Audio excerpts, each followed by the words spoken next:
O que os movia era o amor fraternal que Cristo tanto ensinou. João 15, 9 a 17. Aprendamos, pois, com a igreja do século I e pratiquemos a generosidade e a verdadeira comunhão. Então nós vamos ver aí o exemplo de Barnabé, que vendeu a sua propriedade para ajudar aos necessitados da igreja no início da igreja. Nós vamos ver ali que os irmãos, sempre aqueles que tinham, contribuíam para aqueles que estavam passando por necessidade, não passassem por fome. Então sempre se ajudavam uns aos outros. Agora, não quer dizer que você vai vender tudo o que tem para ajudar as pessoas. Não é isso que a palavra de Deus ensina. Quando Jesus falou isso para um jovem, era um teste para ver se ele realmente queria servi-lo, queria segui-lo. Se ele era capaz de deixar suas riquezas para servir a Deus. Então, ali era o seguinte: como Deus sabia que no ano 70 Jerusalém seria invadida e queimada, e todos ali perderiam suas posses, então ele colocou no coração daqueles que tinham desejo de ajudar os necessitados, ele colocou no coração deles que vendessem suas propriedades, porque no ano 70 já não teriam mais propriedade mesmo. Então era uma coisa de Deus, Deus colocou no coração deles. E aquele que foi sensível à voz do Espírito Santo, então vendeu o que tinha e ajudou aos necessitados. Aquele que reteve, quando foi no ano 70, sua família perdeu todas as suas terras, e eles perderam tudo que tinham. Então, era uma coisa de Deus ali. Então, se você abrir o coração para Deus, Ele vai guiá-lo da maneira correta. Não quer dizer que Ele vai deixar você passando necessidade. Não, Ele vai cuidar de você, assim como você está cuidando daqueles que necessitam. Mas devemos aprender com essa comunidade de bens no início da igreja, que não deixavam que ninguém passasse fome. Na atualidade, Deus pode prover alimento para os seus filhos de maneira que Ele quiser, porém convida-nos a fazer parte dessa gloriosa missão, que é socorrer aqueles que passam por privações. Romanos 12, de 9 a 21. O apóstolo Paulo exorta-nos a trabalhar para repartir com aqueles que passam por dificuldades. 2 Coríntios 8, 14, Efésios 4, 28. Tiago fala da fé sem obras. Tiago 2, 14 a 17. E João do amor, só de palavras. 1 João 3, 16 a 18. Através da nossa vida, Deus deseja sustentar os necessitados. Não sejamos negligentes com a nossa nobre missão. Então nós vemos aí vários exemplos no Novo Testamento sobre a ajuda aos necessitados, sobre esse incentivo, sobre o amor que nós devemos demonstrar por aqueles que necessitam de ajuda. Então o que adianta você vir alguém te pedir ajuda e você falar, não, vai, procura por fulano, vai não sei aonde. Não, você não é aí uma placa de indicação, você é um cristão. Então ajude essa pessoa necessitada, faça alguma coisa, você sempre terá um pouquinho que poderá ajudar essa pessoa. Se todos puderem dar um pouquinho, essa pessoa será totalmente abastecida na sua necessidade. Então a igreja deve sempre procurar ajudar, procurar os problemas que existem aí nessa área de alimentação e vestuário dentro da sua área de atuação. Sempre procurar com critério ajudar os necessitados. Não é sustentar vagabundo, não é ficar sustentando pessoa que não quer trabalhar, mas ajudar aqueles que necessitam realmente. Conclusão aí, a história do povo de Deus é marcada por milagres e provisões, pois o Senhor tem cuidado do seu povo e o seu zelo é notório. Todavia, não podemos nos esquecer de praticar o amor que o Senhor Jesus nos ensinou. Marcos 12, 31. O apóstolo Paulo deixou um rico ensinamento. Então, enquanto temos tempo, façamos o bem a todos. Gálatas 6, 10. Deus pode e quer usar a nossa vida no alívio aos sofrimentos que nos rodeiam. Assistamos ao nosso próximo como gostaríamos de ser assistidos. 1 João 3, 16 a 18. Então a regra simples na vida do crente é essa. Faça aos outros aquilo que você gostaria que fizesse com você. Imagine você passando por necessidade. Imagine você passar fome. Então, o que você acha que as pessoas deveriam fazer quando você estivesse passando por essa necessidade, por esse momento aí de aflição, de fome? Então faça isso com as pessoas que estão passando por essa necessidade. Ajude essas pessoas. Nós estamos muito em falta nesta área atualmente. Muita gente querendo enriquecer, muita gente pensando em si próprios. Vamos ajudar, vamos dar o exemplo para o mundo. vamos ajudar os necessitados, não vamos deixar ninguém passar fome perto de nós. Vamos fazer primeiro aos domésticos a fé, como ensina a Bíblia, mas se não tiver ninguém na igreja com necessidade, ajudamos aqueles que estão fora da igreja. E até isso é uma ajuda para que as pessoas vejam Deus em nós. Vamos ajudar todos os necessitados. Vamos orar agora, depois traremos o nosso questionário e o resultado, as questões respondidas. Se você deseja aceitar Jesus como Senhor e Salvador agora, faça agora, vamos orar juntos. Se você está doente, está enfermo, vamos orar agora, receba a cura. Se você quer o batismo com o Espírito Santo, busque agora, acredite agora, e Jesus te batiza agora. Se você quer um dom do Espírito Santo para trabalhar na obra de Deus, ajudar as pessoas, demonstrar esse amor de Deus para com as pessoas, ser instrumento de Deus para abençoar os outros, ore agora, acredite, receba. Vamos orar agora. Se você também quer ser um instrumento de Deus para ajudar os necessitados, peça a Deus agora para usar você, usar a sua empresa, usar a sua vida. Peça a Deus e Ele vai usar você. Você vai ser um canal de Deus para abençoar as pessoas. Aí dentro dessa área financeira, dentro dessa área de prover alimentos, vestuário para essas pessoas necessitadas. Faça isso e Deus vai te usar. Vamos orar. Pai querido, em nome de Jesus, olha, Senhor, para essas vidas que se chegam a Ti, arrependidas dos seus pecados e que agora aceitam a Jesus Cristo, Teu Filho, como o único Senhor e Salvador. Perdoa, Senhor, os seus pecados, escreve os seus nomes no livro da vida.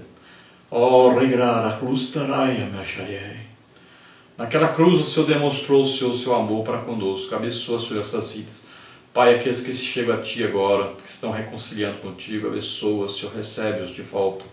Pai querido, em nome de Jesus, o ministro cura sobre os enfermos, em nome de Jesus. Restaura, Senhor, a saúde dessas vidas, em nome de Jesus. Pai querido, vai de encontro agora às enfermidades, as doenças todas, Senhor, e cura em nome de Jesus. Pai querido, nós te pedimos agora, Senhor, abençoa essas vidas, Senhor, que estão passando necessidade, provê, Senhor, alimento, vestuário para eles. Ajuda, Senhor, o seu povo a ser instrumento Teu, Senhor, na Tua obra, a serem usados nessa obra de ajudar as pessoas. Senhor, batiza agora com o Espírito Santo aqueles que desejam, em nome de Jesus, recebam agora, em nome de Jesus. Pai querido, capacita, Senhor, os Seus servos para serem instrumentos Teus na Tua obra. Capacita com poder, Senhor. Espírito Santo, concede a eles os dons agora para que sejam instrumentos na Tua obra. Em nome de Jesus, nós Te agradecemos. Amém. Glória a Deus. Aleluia. Vamos ao nosso questionário, então. Você encontra o nosso questionário sempre às quintas-feiras à noite em nosso site ou em outros sites onde temos os nossos estudos. Você vê aí o nosso endereço eletrônico, nosso telefone, se você desejar que nós estejamos aí em sua igreja, entre em contato conosco. Vamos então ao nosso questionário. Primeiro, aí dentro do textual, a primeira pergunta para completar. Fui moço e agora sou velho, mas nunca vi desamparado o justo, nem a sua descendência mendigar o pão. Salmos 37, 25. Verdade prática, número 2 aí para completar. Mesmo em meio à escassez, cremos que o Senhor é poderoso para suprir em glória todas as nossas necessidades. Dentro do nosso comentário aí da introdução, número 3, complete. Deus utiliza o que temos para alimentar os famintos, segundo de Reis 4, 42 a 44. Em o Novo Testamento, o apóstolo João exorta-nos à prática do amor verdadeiro, um sentimento que nos constrange a ser solícitos uns com os outros e a buscar o bem dos necessitados. 1 de João 3, 17 e 18. Parte 1, lutando contra o imprevisto. Pergunta número 4. Qual era a herança dessa pobre mulher que fora surpreendida pela repentina morte do esposo, cuja atividade era servir aos profetas do Deus Altíssimo? 2 de Reis 4, 1. Sem dinheiro e uma grande dívida. Apesar de fiel, o homem deixou a família em uma situação calamitosa, pois não havia comida em casa, nem meios de subsistência para a viúva e seus 2 filhos. A forma como a mulher dirige-se ao homem de Deus demonstra sua situação desesperadora, pois provavelmente ela não tinha nenhum familiar para auxiliá-la. Número 5. Esta mulher não poderia passivamente ver os filhos padecerem de fome e ainda correr o risco de serem levados como escravos como pagamento da dívida do pai. O que fez ela? Então foi buscar ajuda recorrendo ao profeta Eliseu, pois sabia que, como homem de Deus, poderia interceder por toda a família. Ir a Deus significa conversar com Ele e crer em sua provisão. Salmo 147, 7 a 9, Atos 17, 25. Número 6. Como era a dívida daquela mulher? Então a Bíblia não revela o valor da dívida deixada pelo falecido, mas o certo é que era uma alta soma, pois seria necessário dar 2 filhos do casal como escravos para quitar o débito, segundo Reis 4:1. De acordo com a lei, o devedor que não pudesse pagar o seu débito era obrigado a servir ao credor até o ano de jubileu, Levítico 25, 39 e 40. O credor estava amparado pela lei, ninguém podia repreendê-lo.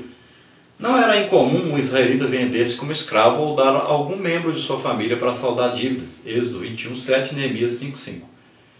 Que importante lição podemos extrair da situação daquela mulher? É preciso pensar no futuro de nossa família, bem como sermos zelosos com as nossas finanças, pois caso sobrevenha-nos um imprevisto, os nossos não sofrerão determinados constrangimentos. Número 8. Qual a situação encontrada por aquela mulher? A mulher foi ao encontro de Eliseu, ciente de que, através dele, o Todo-Poderoso interviria. A viúva fez algo incomum, pois raramente as mulheres conversavam com os homens sem serem convidadas. Contudo, aquela pobre viúva não poderia intimidar-se com as convenções humanas. A pobre mulher decidiu aproximar-se de Eliseu e relatou a sua triste história. Número 9. Como o profeta Eliseu reagiu à sua interpelação? O profeta se encheu de compaixão. Eliseu realiza o milagre da multiplicação do azeite e com a venda deste a viúva liquida o débito do esposo e tem para si uma reserva financeira, segundo Reis 4, de 1 a 7. Parte 2. Deus age com o que você tem. Número 10. O que podemos aprender com essa botija de azeite? Então, quando Eliseu perguntou à viúva sobre o que ela tinha em casa, a resposta imediata da mulher foi que não havia nada além de uma botija de azeite, segundo Reis 4:2. Essa pequena quantidade de azeite era insignificante, mas nas mãos do Senhor tornou-se muito. O profeta usou o que a mulher tinha em casa. Eliseu orientou-a a pedir vasos emprestados aos vizinhos, todos quantos pudesse pegar. Depois que estivesse com as vasilhas em casa, ela deveria fechar a porta e despejar o azeite nelas. O azeite cessou de jorrar da pequena botija quando não havia mais vasilhas. O Deus que servimos é um Deus de milagres. Ele multiplica o pouco que temos. 1 Reis 17:14. Número 11. O que podemos aprender com o episódio da farinha na panela e o azeite da viúva de Serepta com o profeta Elias? Após dizer que haveria seca em Israel, 1 Reis 17:1, o profeta Elias recebeu a ordem divina de ir a Serepta, porque ali residia uma viúva que o sustentaria. 1 Reis 17:8 e 9. É paradoxal imaginar Elias sendo sustentado por uma mulher viúva.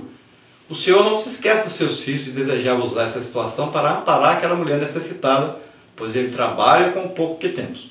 Mesmo sem condições, a viúva preparou uma refeição para o profeta e esse disse que o Senhor Deus não deixaria faltar farinha na panela e nem azeite na botija. 1 Reis 17:16.